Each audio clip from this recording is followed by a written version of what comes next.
Hello everyone, welcome back to daily current affairs series of triple A Bright Academy. आज हम 7 April के इसमें current affairs को cover करेंगे। स्टार्ट करते हैं अपने इंपॉर्टेंस ऑफ द डे के साथ। आज यानी 7 अप्रैल को वर्ल्ड हेल्थ डे सेलिब्रेट किया जाता है। ठीक है, ऑल ओवर द वर्ल्ड हम वर्ल्ड हेल्थ डे आज के दिन ऑब्जर्व करते हैं। वर्ल्ड हेल्थ डे में ना जो भी आपके हेल्थ रिगार्डिंग इश्यूज़ होते हैं, जो ऑल ओवर द वर्ल्ड सभी लोगों को होते हैं, उसके लिए अवेयरनेस स्प्रेड करने के लिए इस दिन को ऑब्जर्व किया जाता है। ये फर्स्ट टाइम जो है 1950 में ऑब्जर्व किया था। ठीक है, 1950 में first time world health day celebrate किया गया था। थीम इस साल की है इसकी अवर प्लैनेट अवर हेल्थ। ठीक है, अवर प्लैनेट अवर हेल्थ इसकी थीम है इस साल की। तो फर्स्ट क्वेश्चन देखते हैं अपना। According to the latest data release by the Centre for Monitoring Indian Economy, which state has been ranked first among states with the lowest unemployment rate in the country. अब एक data release किया गया है Centre for Monitoring Indian Economy के द्वारा।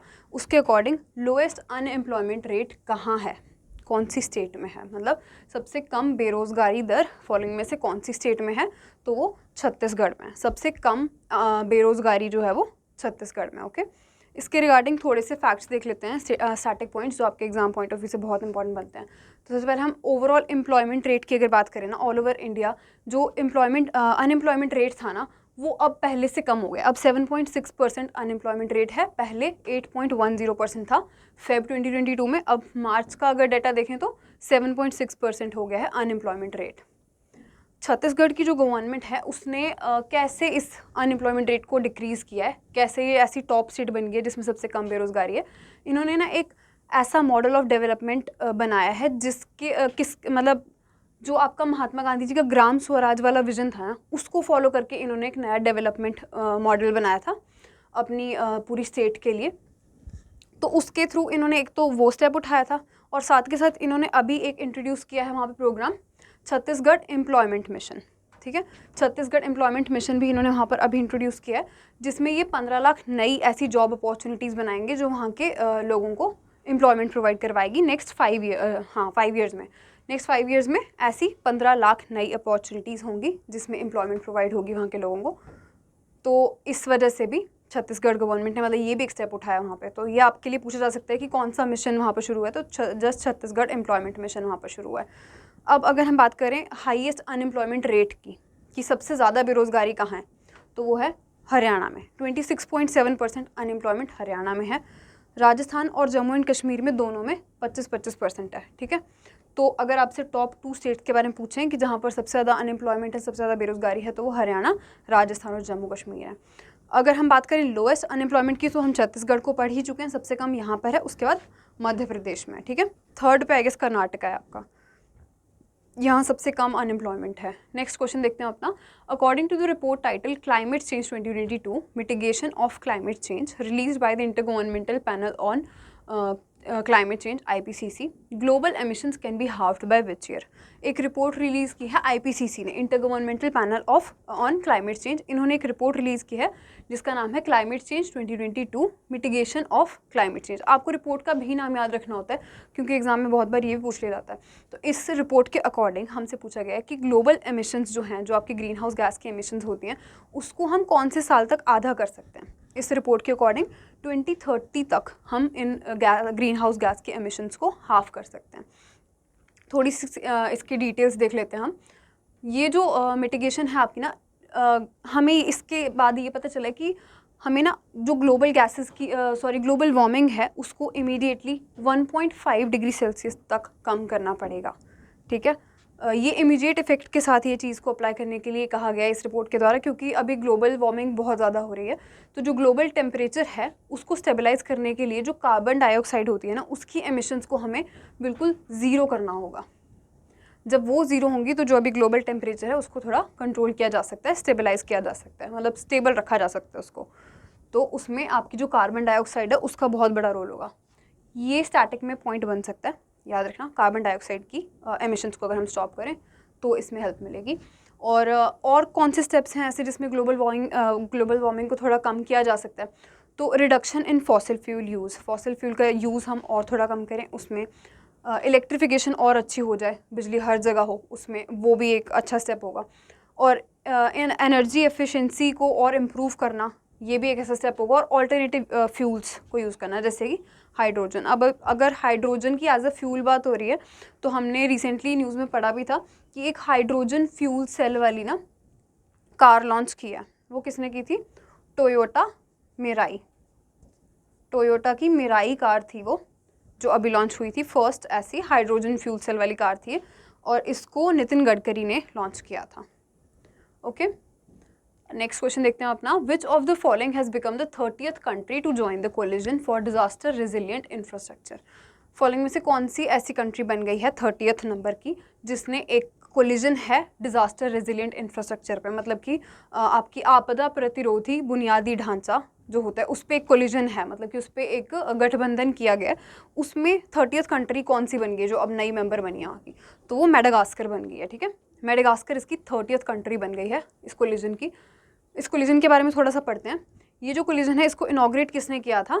हमारे prime minister Narendra Modi ji ने, जब यूएन की जो क्लाइमेट एक्शन समिट था ना सितंबर 2019 में हुआ था ये, तो उसमें नरेंद्र मोदी जी ने ही इसको कोलिजन को लॉन्च किया था। ठीक है, और इसकी एम क्या है, किस एम से इसको लॉन्च किया था कि जो रेजिलियंस है न्यू और एग्जिस्टिंग इंफ्रास्ट्रक्चर की उसको प्रमोट किया जाए। देखो ये डिज़ास्टर रिस्क और क्लाइमेट की वजह से जितने भी रिस्क आते हैं ना इंफ्रास्ट्रक्चर की वजह से, उसको थोड़ा अवॉइड करा जा सके। मतलब हम अपने इंफ्रास्ट्रक्चर को सारे इस तरह से बना दें, जो नया है उसको भी वैसे बनाएं, उस तरह से बनाएं कि क्लाइमेट का जो भी रिस्क वगैरह है वो उसको अफेक्ट ना करे, और साथ में जो हमारा एग्जिस्टिंग इंफ्रास्ट्रक्चर है उसको भी हम इतना मजबूत बना दें कि क्लाइमेट या डिज़ास्टर के कोई भी रिस्क हमारे को अफेक्ट ना करें। ठीक है, तो इसके लिए ये जो आपका कोलिजन है इसको लॉन्च किया गया था।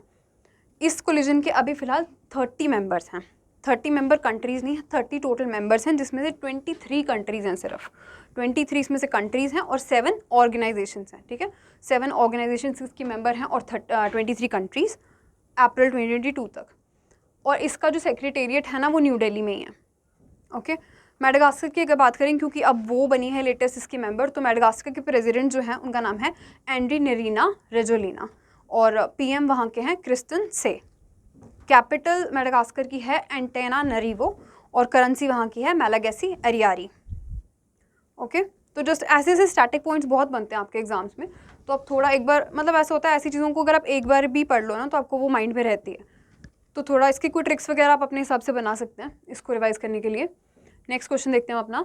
विच bank has announced the creation of digital bank within bank as part of its future ready digital transformation project? किस बैंक ने अपने भविष्य के लिए तैयार डिजिटल परिवर्तन परियोजना के हिस्से के रूप में बैंक के भीतर डिजिटल बैंक बनाने की घोषणा की है? बहुत इंपॉर्टेंट पॉइंट है आपका, स्पेशली बैंकिंग एग्जाम्स के लिए। यूनियन बैंक ऑफ इंडिया ने यह अनाउंस किया है। ठीक है, थोड़ा सा इसकी इन्फॉर्मेशन देखेंगे अब कि यूनियन बैंक ऑफ इंडिया ने अनाउंस किया है वो digital bank within bank announce करेंगे। अब उन किसके अंडर? इनका एक और प्रोग्राम चल रहा है डिजिटल ट्रांसफॉर्मेशन प्रोजेक्ट जिसका नाम है संभव। तो संभव के अंडर इन्होंने digital bank within bank announce किया है। और इनका एक डिजिटल कॉन्क्लेव भी हुआ था, उसमें 6 अप्रैल को, पिछले कल ही, इन्होंने ये जो digital bank within bank है इसको अनाउंस किया है।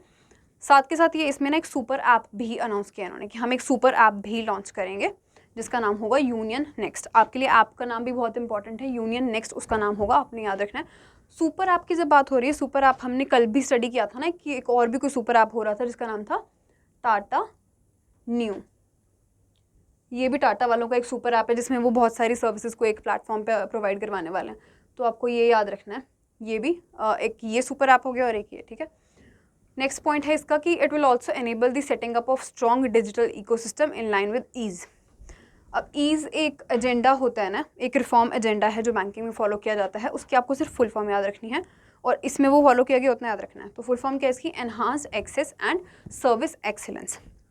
ये जो ईज़ है ना, ईज़ रिफॉर्म एजेंडा है ना, ये निर्मला सीतारमन ने ना 2018 में इंट्रोड्यूस कर दिया था। ठीक है, ताकि आपकी जो बैंकिंग है उसको और थोड़ा स्मार्ट और क्लीन बनाया जा सके। ठीक है, तो अगर हम बात करें यूनियन बैंक ऑफ इंडिया के MD CEO की, तो वो हैं राजकिरण राय जी। काफ़ी फेमस बैंकर हैं ये, राजकिरण राय जी CEO और MD हैं यूनियन बैंक ऑफ इंडिया के। हेडक्वार्टर वहाँ का मुंबई में है। फाउंड कब हुआ था ये? 1919 में। टैगलाइन हम पहले भी बहुत बार डिस्कस कर चुके हैं, good people to bank with, tagline है आपके यूनियन बैंक ऑफ इंडिया की। नेक्स्ट क्वेश्चन देखते हैं अपना, India has signed an MOU with which country for the construction of waste water treatment plant. तो इंडिया ने ऐसी कौन सी फॉलोइंग कंट्री है जिसके साथ एक MOU साइन किया है ताकि वो वहाँ पर बना सके waste water treatment plan, waste water की जहाँ पर ट्रीटमेंट हो सके, ऐसा एक प्लांट इस्टेब्लिश करने जा रहा है इंडिया किसी और कंट्री में। तो किसके साथ वो MOU साइन किया है? नेपाल के साथ, ठीक है। इंडिया ने नेपाल के साथ ये साइन किया है। इंडिया की जो एम्बेसी है ना काठमांडू में, नेपाल में, उन्होंने ये साइन किया है MOU। और ये जो आपका वेस्ट वाटर मैनेजमेंट प्लांट है, ये कहाँ पर स्टार्ट होने जा रहा है? खुमजुम खुंडे एक जगह है उधर, और उधर उसी जगह के नाम से इस प्रोजेक्ट का भी नाम होगा, खुमजुम खुंडे वेस्ट वाटर मैनेजमेंट प्रोजेक्ट इसका नाम होगा। ये आपके इंडिया और नेपाल की डेवलपमेंट कोऑपरेशन को और बढ़ावा देने के लिए ये एक स्टेप होगा। और साथ के साथ इसकी अगर जो टोटल एस्टिमेट कॉस्ट देखी जाए इस टाइम, तो वो है नेपाली रुपीज़ 41.13 मिलियन, मतलब 0.69 या 61 रुपी होता है। 1 नेपालीज रुपी ना is equals to 0.69 Indian rupee, तो nearly 25.8 something million, 25.8 million Indian rupee India इसमें मतलब कि इसकी टोटल कॉस्ट है। और इंडिया भी इसमें फाइनेंशियल बहुत हेल्प करने वाला है नेपाल को। ये जो प्रोजेक्ट है ये वहाँ के लोगों की, नेपाल के लोगों की हेल्थ और क्वालिटी ऑफ लाइफ को बहुत इम्प्रूव करने वाला है, क्योंकि जब साफ़ पानी मिलेगा उनको यूज़ करने के लिए, पीने के लिए भी, और किसी भी चीज़ के लिए यूज़ करने के लिए, जैसे सैनिटाइजेशन वगैरह वहाँ की सारी आपकी इम्प्रूव हो जाएगी, सैनिटेशन, आई एम सॉरी, तो वो भी इम्प्रूव हो जाएगी। तो वहाँ के लोगों की जो क्वालिटी ऑफ लाइफ होगी वो भी, और हेल्थ भी बहुत इम्प्रूव होगी इसकी वजह से। जब वेस्ट वाटर की ट्रीटमेंट हो रही है तो वो कहीं और भी यूज़ हो सकता है ना, तो उसके लिए उनको बहुत हेल्प मिल जाएगी। तो ये एक पॉइंट होगा इसका। अगर हम थोड़े स्टैटिक पॉइंट्स की बात करें नेपाल के रिगार्डिंग, शेर बहादुर देउबा वहाँ के PM हैं। अभी उन्होंने 3 डे विजिट भी किया था इंडिया में, और साथ में 2 कोई रेल लिंक्स भी लॉन्च किए थे ना, जिनके बारे में हमने स्टडी भी किया था। तो शेर बहादुर देउबा वहाँ के प्राइम मिनिस्टर हैं, और प्रेसिडेंट कौन है वहाँ की? विद्या देवी भंडारी। विद्या देवी भंडारी ना नेपाल की फर्स्ट वुमेन प्रेसिडेंट हैं, और ये अपनी 2nd टर्म पे हैं अभी, ठीक है। इनकी 2nd टर्म वहाँ पे स्टार्ट होगी as the president of Nepal. ये फर्स्ट वहाँ के वुमेन प्रेसिडेंट हैं। कैपिटल वहाँ की काठमांडू है। करेंसी हम पढ़ चुके हैं Nepali rupees. Okay, next question देखते हैं अपना। क्वेश्चन नंबर 6 है, Forbes has release the 36th annual ranking of billionaires across the globe. Forbes world billionaire list इसका नाम है, इस लिस्ट का। तो इसके according who have topped the list? Forbes की एक लिस्ट है जिसका नाम है फोर्ब्स वर्ल्ड बिलियनियर्स लिस्ट 2022। इसके अकॉर्डिंग सबसे ये लिस्ट को टॉप किसने किया है? बिलियनियर कौन है? जिसके पास सबसे ज़्यादा नेटवर्थ है वो है एलन मस्क, ठीक है। एलन मस्क बन गए हैं इस सबसे बड़े बिलियनियर। इनकी नेटवर्थ कितनी है? 219 billion US dollars. Elon Musk आपको पता ही होगा, स्पेसएक्स और टेस्ला के ये CEO हैं। तो फॉर द फर्स्ट टाइम ये इस लिस्ट को टॉप कर रहे हैं, ठीक है। और फॉलोड बाय अमेजॉन्स जेफ बेजोस और बर्नार्ड आर्नोल्ड। 2nd पे हैं ये जेफ बेजोस, और 3rd पे हैं बर्नार्ड आर्नोल्ड। ये आपको याद रखना है। Elon Musk first time top कर रहे हैं इस लिस्ट को, ठीक है। अगर हम बात करें इंडिया के 10 रिचेस्ट बिलियनियर्स की, ये भी फोर्ब्स वाली मैगजीन ही करती है इसको भी रिलीज़। तो इस लिस्ट के अकॉर्डिंग मुकेश अंबानी इंडिया में टॉप कर रहे हैं, ठीक है। उनकी नेटवर्थ फोर्ब्स के अकॉर्डिंग है 90.7 बिलियन डॉलर्स। अंबानी के बाद कौन है इंडिया की इस लिस्ट में? गौतम अदानी, जिनकी नेटवर्थ है 90 बिलियन। और उसके बाद है शिव नादार, जो HCL के आपके वो है ना चेयरमैन, वो हैं 28.7 बिलियन डॉलर्स उनकी उनकी नेटवर्थ है। ओके, तो बस इसमें आपको वैसे इसमें सिर्फ टॉप वाले याद रखने होते हैं। जैसे मुकेश अंबानी इंडिया में टॉप करें, उसके बाद जस्ट अदानी आपको याद रखना है, और एलन मस्क, उसके बाद जेफ बेजोस और बर्नार्ड आर्नोल्ड। नेक्स्ट देखते हैं अपना, which state mandi board introduced digital J form in order to bring transparency as well as empowering farmers. कौन सी स्टेट की मंडी बोर्ड ने एक डिजिटल J फॉर्म इंट्रोड्यूस किया है? ये क्या होता है हम थोड़ी आगे डिस्कस करेंगे इसके स्टैटिक पॉइंट्स में।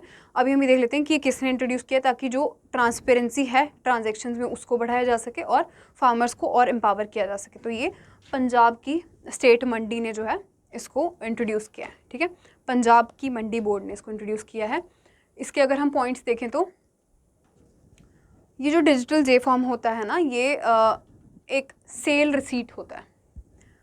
जो मतलब कि फार्मर्स की जो एग्रीकल्चर प्रोड्यूस होता है उसको एनालाइज करता है, ठीक है। मतलब उसका सारा डिटेल होती है, सेल रिसीट होती है उनकी, जो भी मंडीज़ में उनकी एग्रीकल्चर प्रोड्यूस होता है उसको वो बेचते हैं ना, तो उसका एक सेल रिसीट होती है। ये फॉर्म उनको अब व्हाट्सएप के थ्रू डिजिटली मिल जाएगा। तो ये ऐसा फर्स्ट एक स्टेप है, ये पहली बार ऐसा किया गया है। पंजाब जो है वो फर्स्ट स्टेट बन गई है पूरी कंट्री में जिसने जे फॉर्म जो होता है उसको रियल टाइम बेसिस पे प्रोवाइड करवा दिया है, ठीक है। और ये राबी की प्रोक्योरमेंट सीजन पे होता है, जो अप्रैल से लेके जून तक होता है ना आपका सीजन राबी की प्रोक्योरमेंट का, उसके दौरान ये आपको अभी लॉन्च किया गया है। तो आपको सिर्फ इतना याद रखना है कि पंजाब मंडी बोर्ड ने किया है जे फॉर्म को और डिजिटलाइज कर दिया है, और ये पहली ऐसी स्टेट बन गई है, ठीक है। ये जो मूव है ये आप अराउंड 9 लाख रजिस्टर्ड फार्मर्स को बेनिफिट करने वाला है, ओके। नेक्स्ट हमारे पास आज का लास्ट क्वेश्चन है, विच स्टेट गवर्नमेंट लॉन्चेस मुख्यमंत्री Udyam Kranti Yojana to give loans up to 50 lakh rupees with subsidize interest rates for self employment. किस राज्य सरकार ने स्वरोजगार के लिए रियायती ब्याज दर के साथ 50 लाख रुपए तक का ऋण देने के लिए मुख्यमंत्री उद्योग क्रांति योजना शुरू की है? तो ये की है आपकी मध्य प्रदेश गवर्नमेंट ने, ठीक है। मध्य प्रदेश की जो गवर्नमेंट है उसने ये इंट्रोड्यूस किया है। शिवराज सिंह चौहान वहाँ के सीएम हैं, उन्होंने ये मुख्यमंत्री उद्यम क्रांति योजना को लॉन्च किया है। एट कहाँ पर? Kushabhau Thackeray international convention centre. आपको जगह का नाम रखना इतना मतलब याद रखना ज़रूरी नहीं है, बट कितने तक के लोन्स के लिए किया है? 50 लाख तक के लोन्स के लिए इस स्कीम को इंट्रोड्यूस किया गया है। ये जो स्कीम है ये आपकी सेल्फ एम्प्लॉयमेंट को बूस्ट करने के लिए एक स्टेप है, ठीक है। और जो एम्प्लॉयमेंट अपॉर्चुनिटीज़ हैं, देखो जो वहाँ का एमपी का जो स्किल्ड यूथ है ना, जितने भी स्किल्ड वहाँ के लोग हैं जो अभी यंग हैं, उनके लिए और एम्प्लॉयमेंट अपॉर्चुनिटीज़ को भी जनरेट करेगा, ठीक है।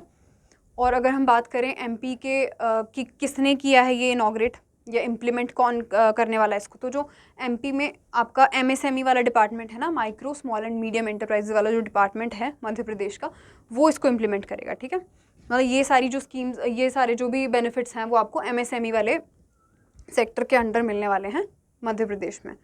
इस स्कीम में जो गवर्नमेंट है वो लोन गारंटी भी प्रोवाइड करवाएगी। अगर आप मतलब 1 लाख से लेके 50 लाख तक का कोई लोन लेते हैं ना वहाँ पे जो सेल्फ एम्प्लॉयमेंट करना चाहते हैं लोग, तो उनको गारंटी भी गवर्नमेंट अपनी तरफ से प्रोवाइड करवाएगी और साथ के साथ जो इंटरेस्ट रेट रहेगा उसमें भी सब्सिडी मिलेगी, ओके। अब आज के पॉइंटर्स देख लेते हैं। The union environment minister Bhupender Yadav has launched Prakriti and awareness mascot and green initiatives on plastic. अब हमारे यूनियन के एनवायरनमेंट और क्या बोलते हैं क्लाइमेट चेंज, एनवायरनमेंट, फॉरेस्ट और क्लाइमेट चेंज के ये मिनिस्टर हैं भूपेंद्र यादव। इन्होंने एक अवेयरनेस मैस्कॉट लॉन्च किया है जिसका नाम है प्रकृति, ठीक है। प्रकृति मतलब नेचर, वो इन्होंने लॉन्च किया है ताकि एक मतलब जो आपकी प्लास्टिक वेस्ट मैनेजमेंट है ना उसको बढ़ावा देने के लिए, प्लास्टिक के लिए। तो सिर्फ आपको इतना याद रखना है कि प्रकृति वाला जो है वो प्लास्टिक के लिए लॉन्च किया है भूपेंद्र यादव ने, बस इतना। नेक्स्ट नंबर पॉइंटर है, the US, UK and Australia created a security pact and defence alliance known as AUKUS to develop hypersonic missiles and electronic warfare capabilities.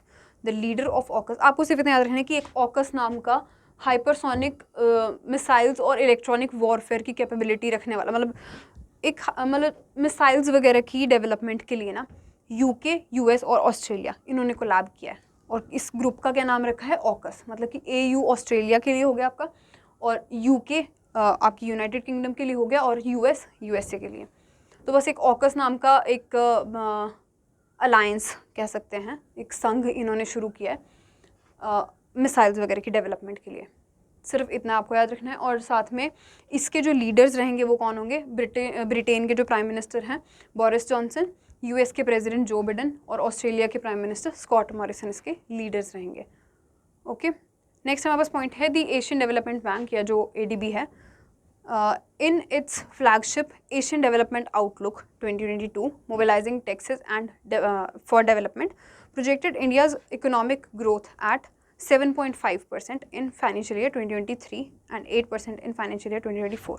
अब ADB की एक रिपोर्ट आई है जिसका नाम है Asian development outlook 2022 mobilising taxes for development, ये report का नाम है। तो इसके अकॉर्डिंग इंडिया की जो GDP है 2023 के लिए वो कितनी बताई है इन्होंने? 7.5%। ठीक है। 2024 के लिए 8% बताइए।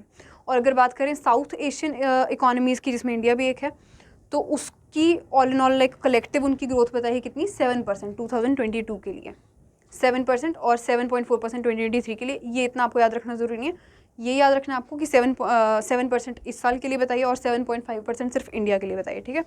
ADB की अगर बात करें तो ADB के हेडक्वार्टर्स कहाँ हैं आपके, मनीला फिलीपींस में, ठीक है। मनीला फिलीपींस में इसके हेडक्वार्टर्स हैं। नेक्स्ट हमारे पास पॉइंट है, in accordance with the Bloomberg billionaires index. अब इससे पहले हमने कौन सा डिस्कस किया था, फोर्ब्स वाला, अब हम ब्लूमबर्ग के हिसाब से डिस्कस करने वाले हैं। इसको कंफ्यूज मत करना, इसके सारे पॉइंट्स ना मैंने अलग से इसीलिए लिए हैं क्योंकि वहाँ पर हमने डिस्कस किया सिर्फ फोर्ब्स का, इसमें थोड़ा सा कुछ कन्फ्यूजिंग है, वो इसके लिए मैंने ये वाला भी लिस्ट उठाई है। तो इसके अकॉर्डिंग ना गौतम अदानी जो हैं वो एशिया के रिचेस्ट पर्सन बन गए हैं। मुकेश अंबानी इनको मतलब फॉलो कर रहे हैं इस लिस्ट में, ओके। अकॉर्डिंग टू लाइक 8 फरवरी तक की जो इनकी वर्थ थी ना, उसके अकॉर्डिंग ये वाली रिपोर्ट है। तो इनकी नेटवर्थ गौतम अदानी की 88.5 बिलियन डॉलर्स थी according to the Bloomberg report, और 87.9 थी मुकेश अंबानी की। तो मुकेश अंबानी सेकंड पे हैं और फर्स्ट पे इसमें गौतम अदानी है ब्लूमबर्ग की लिस्ट के हिसाब से, ठीक है। और गौतम अदानी को इसमें ये बताया है कि 10th रिचेस्ट पर्सन बन गए हैं वो इन द वर्ल्ड, क्योंकि उनकी जो नेटवर्थ है वो 12 बिलियन डॉलर्स जंप की है, ओके। तो इस लिस्ट के अकॉर्डिंग मुकेश अंबानी सेकंड पे हैं और अदानी फर्स्ट पे हैं। फोर्ब्स की लिस्ट के अकॉर्डिंग मुकेश अंबानी टॉप कर रहे हैं और अदानी उनको फॉलो कर रहे हैं। बाकी जो ग्लोबली है लिस्ट उसमें वो सेम है, एलन मस्क इसमें भी टॉप कर रहे हैं, सेकंड पे इसमें भी जेफ बेजोस हैं, और थर्ड में बर्नार्ड आर्नोल्ट इसमें भी थर्ड पे ही हैं। तो आपको इनकी जो नेटवर्थ है वो हर एक लिस्ट के हिसाब से याद रखने की ज़रूरत नहीं है, आपको सिर्फ याद रखना है कि किस नंबर पे ये हैं। तो ग्लोबली वाला तो बिल्कुल सेम है, बट इसमें एक नंबर आगे पीछे हैं ये दोनों, ठीक है। इसमें मुकेश अंबानी सेकंड नंबर पे हैं, बस इतना याद रखना। ब्लूमबर्ग में वो सेकंड नंबर पे हैं। नेक्स्ट हमारे पास है, Gulzar Ahmed will be the caretaker PM of Pakistan after the resignation of Imran Khan. अब इमरान खान ने रेजिग्नेशन दे दी है as the prime minister of Pakistan, क्योंकि वो जो अपनी पार्लियामेंट है उसमें मेजॉरिटी प्रूव नहीं कर पाए, तो उन्होंने वहाँ से रेजिग्नेशन दे दी है। अब केयर टेकर प्राइम मिनिस्टर बना दिया गया है पाकिस्तान का गुलजार अहमद को। गुलजार अहमद पहले आपके पाकिस्तान के चीफ जस्टिस भी रह चुके थे, तो इनको केयर टेकर बना दिया गया है पाकिस्तान का, ठीक है। Caretaker prime minister of Pakistan Gulzar Ahmed, आपको सिर्फ इतना याद रखना है, ये पहले चीफ जस्टिस भी थे, बस याद रखो। नेक्स्ट हमारे पास पॉइंट है, union minister of education and skill development Dharmendra Pradhan release a book Birsa Munda Janjatiya Nayak.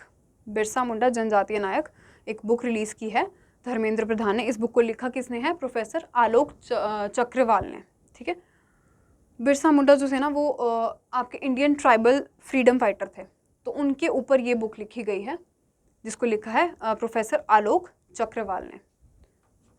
Next भी हम बुक ही एक डिस्कस करने वाले हैं जो मीना नायर एंड हिम्मत सिंह शेखावत ने लिखी है, जिस बुक का नाम है tiger of Dras captain Anuj Nair 23 Kargil hero. ये आपकी बुक का नाम है, ये आपको याद रखना है। ये बुक बहुत इंपॉर्टेंट बनने वाली है आपके एग्जाम पॉइंट ऑफ व्यू से। अगर कोई बुक आता है क्वेश्चन तो बहुत चांसेस है कि ये वाली बुक आ सकती है, तो आपको याद रखना है, ठीक है। The book features the story of captain Anuj Nair who मार्टियर्ड during the 1999 Kargil war. देखो ये बुक जो है ना 1999 की कारगिल वॉर में एक कैप्टन थे जिनका नाम था अनुज नायर, जो सिर्फ उस टाइम पे 23 ईयर्स के थे, तो वो शहीद हुए थे इस वाली आपकी कारगिल वॉर में। इनके ऊपर ये जो बुक है वो बनाई गई, वो लिखी गई है, और लिखी किसने है, मीना नायर ने। ये मदर हैं अनुज नायर की, इनकी मदर ने, और हिम्मत सिंह शेखावत ने, इन दोनों ने मिलकर ये बुक लिखी है जो अनुज नायर की सारी स्टोरी पे बेस्ड है कि वो कैसे उनकी डेथ हो गई थी इसमें कारगिल वॉर में, ठीक है। नेक्स्ट और लास्ट आज का पॉइंट हमारे पास है, prevention of blindness week is annually observe from 1st to 7th April. India में 1st से 7th अप्रैल के बीच में prevention of blindness week celebrate किया जाता है, ठीक है। प्रिवेंशन ऑफ ब्लाइंडनेस वीक, ताकि ब्लाइंडनेस के रिगार्डिंग जो भी अवेयरनेस है उसको और स्प्रेड किया जा सके। तो ये आपके आज के पॉइंटर्स थे। अब अगर इसमें आपको कहीं पे भी कोई डाउट लग रहा है आप कमेंट्स में पूछ सकते हो। मैं आपसे मिलूंगी अब नेक्स्ट क्लास के साथ सारे करंट अफेयर्स लेके। Thank you.